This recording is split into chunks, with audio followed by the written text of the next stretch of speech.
यार इक्विटीज़ में तो काफ़ी ज़्यादा स्टडी करनी पड़ती है एंड रिस्क भी तो रहता है। रियल एस्टेट्स में तो काफ़ी ज़्यादा पैसा चाहिए रहता है लगाने के लिए, फिर बिजनेस करने जाओ तो भी उसके लिए एक बहुत बड़ा कैपिटल लगता है टू मेक गुड रिटर्न्स। और कमबख्त ये सेविंग्स अकाउंट या फिर फिक्स डिपॉजिट तो एकदम कम रिटर्न्स दे रहे हैं जो कि इन्फ्लेशन को भी बीट नहीं कर पाते हैं। अगर आपके दिमाग में भी इस तरह के सवाल उठते हैं कि कोई ऐसा इंस्ट्रूमेंट हो जो हमें थोड़ा ज़्यादा सा फिक्स्ड रिटर्न्स भी दे और साथ में अगर मैं आपको कहूं कि उन रिटर्न्स के साथ आप एडिशनल 5,000 रुपीज तक भी कमा सकते हो, वो भी लेजिट वे में, तो ये वीडियो आप लोगों के लिए ही है। एंड तक देखिएगा बिकॉज इसमें बहुत सारी इंटरेस्टिंग चीजें आपको सीखने मिलेंगी। तो चलिए घेवर खाते हुए शुरू करते हैं आज का ये वीडियो। आगे जाने से पहले इफ यू वांट कि मैं जल्द से जल्द एक वीडियो इस पे बनाऊं कि किन स्टॉक्स में इन्वेस्ट हमें नहीं करना है, जल्द से जल्द तो कमेंट्स में लिखिएगा राधे राधे। जितने ज्यादा कमेंट्स देखेंगे उतने जल्दी ही इस टॉपिक पे मैं वीडियो लेकर आऊंगा।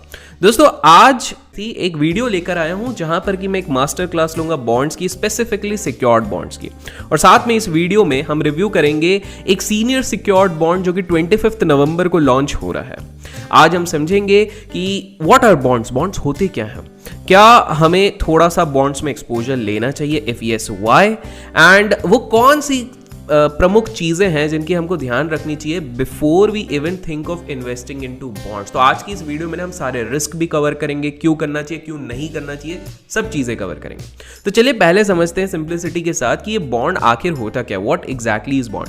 सो बॉन्ड कुछ नहीं होता है, इट्स जस्ट दैट एक लोन समझ लीजिए जो आप देते हो गवर्नमेंट या फिर किसी कंपनी या कॉर्पोरेट हाउस को for a fixed period of time for a fixed interest rate. एक रेट के लिए आप देते हो, तो गवर्नमेंट को दोगे तो उसे कहेंगे अपन गवर्नमेंट बॉन्ड्स, और कॉर्पोरेट को दोगे तो कंपनी को दोगे तो कॉर्पोरेट बॉन्ड्स हो गया। इस तरह से बॉन्ड्स होते हैं।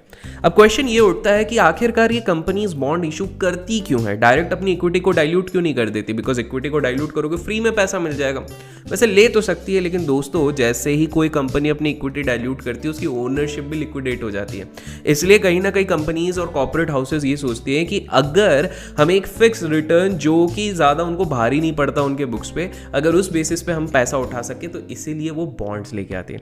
अब नेक्स्ट सवाल ये उठता है कि ये बॉन्ड्स कितने टाइप की होती हैं। सो मेजॉरिटी ऑफ द बॉन्ड्स को दो ब्रॉडर क्लासिफिकेशन में लिया जाता है। वैसे तो बहुत सारे टाइप्स होते हैं लेकिन क्लासिफिकेशन हम देखते हैं दो होता है, एक सिक्योर्ड बॉन्ड होता है और एक होता है अनसिक्योर्ड बॉन्ड। अब मान लेते हैं, एग्जांपल लेते हैं कि मैं एक कंपनी चालू कर रहा हूं और अपने कंपनी का मैं बॉन्ड निकालता हूं बिकॉज मेरे को पैसे चाहिए for expansion and plants and machinery, और बोलता हूं कि भाई लोग आप मुझे इतना पैसा दो तो मैं आपको 24 मंथ्स के बाद 11% रेट ऑफ रिटर्न पे मैं पैसा दूंगा। मैं अपनी जुबान देता हूं, मुझ पे विश्वास करो, मेरे विश्वास पे लो, और मैं कोई कोलैटरल नहीं देता हूं एक्सचेंज में, मैं सिर्फ अपने बातों में आपको बोलता हूं पैसे डालने के लिए। तो क्या इसमें रिस्क थोड़ा ज्यादा नहीं रहेगा? ऑब्वियसली ज्यादा रहेगा, बिकॉज यहां पर आपके पास कोई कोलैटरल नहीं है, और इसी चीज को हम कह देते हैं अनसिक्योर्ड बॉन्ड्स। और वहीं पर अगर मैं आपको बोलूं कि भाई मुझे 10 करोड़ दो, बदले में मैं 20 करोड़ का जो मेरा बंगला है या फिर जो भी मेरी गाड़ियां उनको मैं कोलैटरल रख रहा हूं, तो क्या अब आपका रिस्क ज्यादा होगा? ऑब्वियसली नहीं, अब कम हो जाएगा। You will feel more secured, और इसी को कहते हैं सिक्योर्ड बॉन्ड्स। इसलिए हमेशा फर्स्ट एंड फॉरमोस्ट याद रखिए कि जब आप बॉन्ड्स में इन्वेस्ट करने जाते हो तो always look for secured bonds. Unsecured हो सकता है आपको ज्यादा रिटर्न्स का लालच दे, but it's better to be safe than sorry. Next हम समझेंगे कि बॉन्ड्स में इन्वेस्ट करने में रिस्क क्या क्या होते हैं, what are the risk. Advantage तो सब बता दे, पहले हम रिस्क की बात करेंगे, हम उल्टा चलते हैं। तो यार मैं बता दूं कि रिस्क तो होता है, और वो भी मेनली 3 टाइप्स ऑफ रिस्क होते हैं। वो कौन से होते हैं? जब भी आप मेजरली बॉन्ड में इन्वेस्ट करने जाते हो तो पहला होता है लिक्विडिटी रिस्क, नाम में ही लिखा हुआ है। अब मान लो मार्केट में अचानक से लिक्विडिटी ड्राई अप हो गई और बायर सेलर्स की कमी हो गई, तो उसको हम कहते हैं एक लिक्विडिटी रिस्क जो कि किसी भी बॉन्ड में आ सकती है। तो पहला हो गया लिक्विडिटी रिस्क। दूसरा एक होता है fraud risk. Let's take an example, आपने किसी कॉर्पोरेट के बॉन्ड में हिस्सा लिया, बॉन्ड लिया, बाद में पता चला कि मैनेजमेंट ही फ्रॉड निकली, घोटाले वाली निकली, तो वो भी एक तरीके से एक बहुत बड़ा बॉन्ड्स के लिए रिस्क होता है। एंड तीसरे की अगर मैं बात करता हूं वो होता है क्रेडिट रिस्क, जिसका मतलब मान लो आपने जिस कंपनी के बॉन्ड लिए वो किसी कारण काम नहीं कर पाए और डिफॉल्ट कर गई, पे नहीं कर पा रही है, तो उस केस में आपके ऊपर और आपके इन्वेस्टमेंट अमाउंट के ऊपर जो रिस्क रहता है उसको हम कह सकते हैं क्रेडिट रिस्क, दे ही नहीं पाए। तो ये 3 ब्रॉड टाइप्स ऑफ रिस्क होते हैं, वो किसी भी तरीके के बॉन्ड में होते हैं। एक और बड़ा रिस्क होता है, अभिषेक करके वीडियोस को लाइक ना करना, और कोई भी समझदार इन्वेस्टर इस तरह का रिस्क नहीं लेता, आप भी मत लो और फटाफट इस वीडियो को लाइक कर दो। अब जाहिर सी बात है, आप में से काफ़ी सारे लोग सोचेंगे कि यार ये बॉन्ड भी तो रिस्की है यार, इसमें भी तो रिस्क वाली चीज़ आ गई है। एंड मैं कहूँगा यस, रिस्क तो है, बट इतना भी ज़्यादा नहीं है अगर हम कुछ स्टेप्स, कुछ पॉइंट्स का हम ध्यान रखें। और वो कौन सी चीज़ें हैं जो आपको ध्यान रखनी होगी before investing into any bond, वो तो हम डिस्कस करेंगे। बट इससे पहले let's understand the entire context with a real time example. एक अपकमिंग बॉन्ड इश्यू को हम स्टडी करते हैं, उस पर सारे पॉइंटर्स देखेंगे and then will proceed towards the main points. So एक senior secured bond by the name of Wint Bricks November 2021 launch हो रहा है ऑन विंट वेल्थ के प्लेटफॉर्म पे ऑन नवंबर 25th, जो कि इशू हो रहा है बाय NBFC यूग्रो कैपिटल। इसका एसेट साइज करीब करीब 50 करोड़ का है और मिनिमम इन्वेस्टमेंट अमाउंट यहां पर 10,000 रुपीज का है with a pre tax return of around 10.55%। अब इसमें एक खास चीज ये हो रही है कि ये आपको मंथली इंटरेस्ट दे रहे हैं और साथ में एवरी 9 मंथ्स में आपका प्रिंसिपल पे बैक होगा।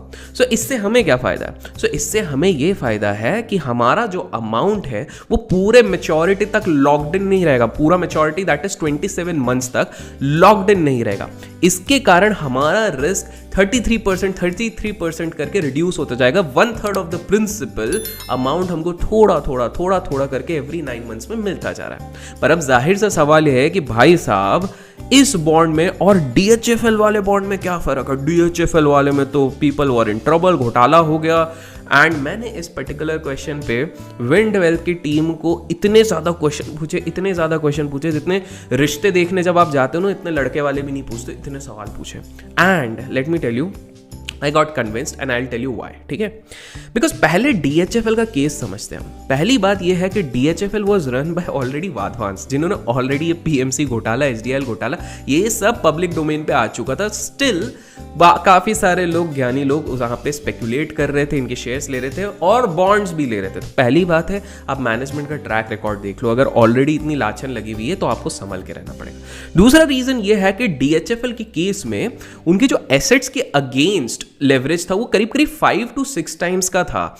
अब इधर में एक इंपॉर्टेंट फैक्ट आप लोगों को बता दूं कि RBI के गाइडलाइंस के हिसाब से जो हाउसिंग फाइनेंस कंपनीज होती हैं उनको थोड़ी एक्स्ट्रा लेवरेज लेने की छूट होती है। They can even take till 7 to 8 times, जो कि ऑब्वियसली रिस्की होता है। और DHFL पे हायर नहीं, हाईएस्ट लिमिट पे DHFL खेल रही थी, तो obviously there was risk. And finally इनके फाइनेंशियल शीट तो धीरे धीरे ऑलरेडी खराब हो रही थी, but there was no one, literally no one to monitor this thing and take an action. अगर कोई ध्यान से देखता तो वो एक्शन लेता, बट कोई था ही नहीं। सो अब आप कहोगे अभिषेक भाई तो इसमें क्या है, सेम चीज यूग्रो कैपिटल वाले इस बॉन्ड में भी तो हो सकती है।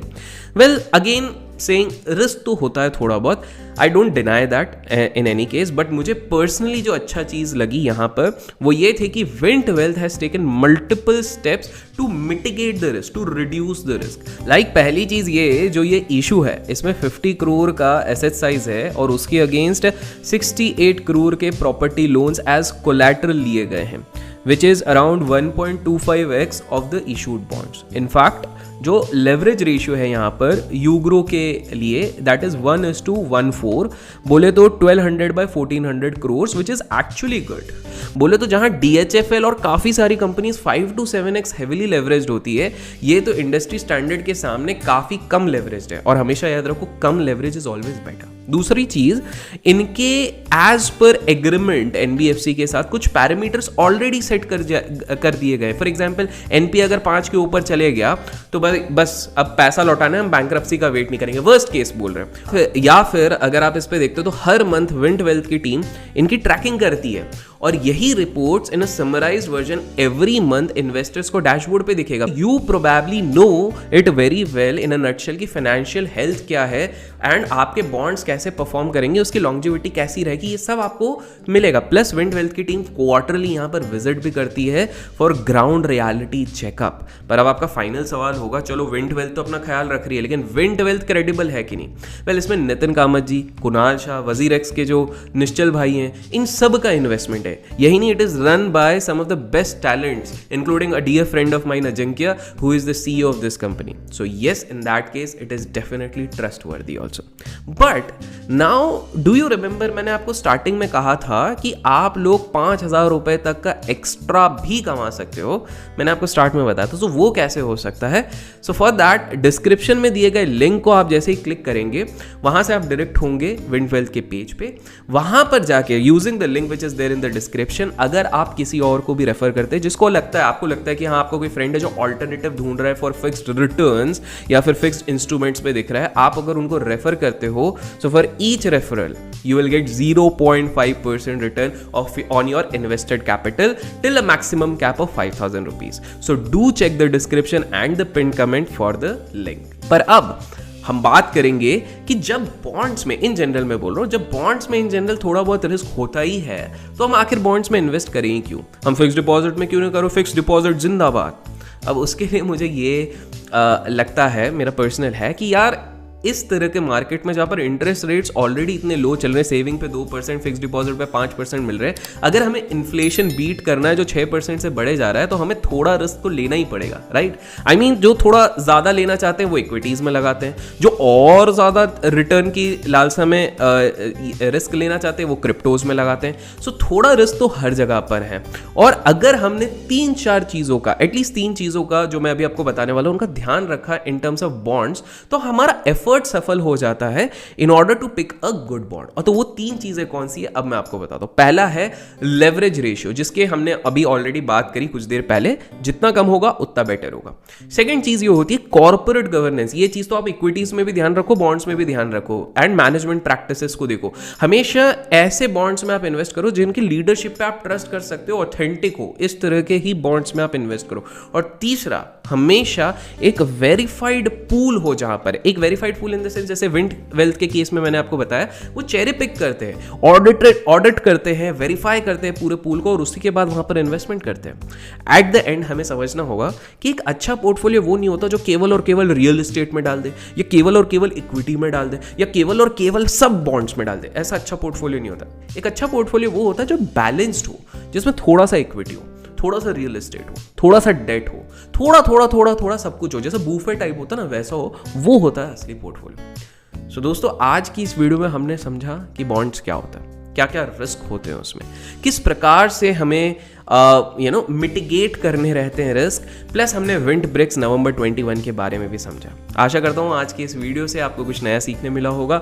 अगर आप चाहते हो कि मैं इसी प्रकार के और टेक्निकल एस्पेक्ट्स पे वीडियो बनाऊं, तो सजेशंस में बिल्कुल बताइए किस पे बनाऊं, और लाइक्स में बिल्कुल कंजूसी ना कीजिए। Till then keep learning, keep growing, keep investing and keep trading.